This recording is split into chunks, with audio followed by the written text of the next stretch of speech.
We need an example of a tropical storm, again, to look at effects and responses. Now we can remember that good responses reduce effects. We've got to set the scene.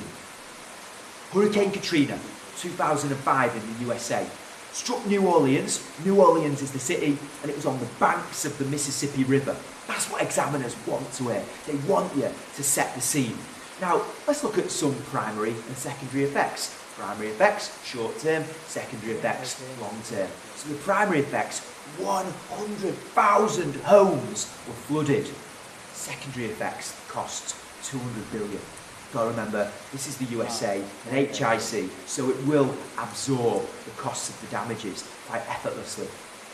I'm going to introduce you to some more key words with the responses.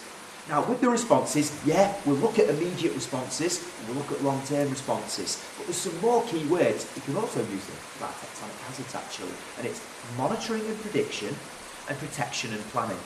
Now, monitoring and prediction, that fits in very nicely with the immediate responses. So, the National Hurricane Center in Miami was actually tracking Hurricane Katrina out at sea.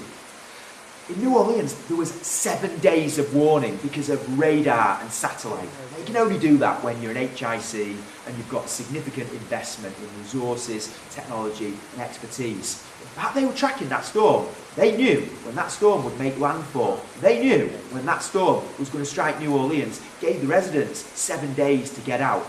70 to 80% of residents were able to evacuate New Orleans. So that was an incredibly successful response. Let's have a look at a long-term response. Now, the hurricane struck 2005. By 2013, through protection and planning, brand new levees were constructed, costing $14.5 billion. Now, levees, they raise the riverbanks. So essentially, rivers can actually support higher river discharges. The levees broke during Hurricane Katrina in 2005. Through protection and planning, they were modernised in 2013 because we know tropical storms are going to increase in frequency and magnitude because of global warming. So that is reducing risk.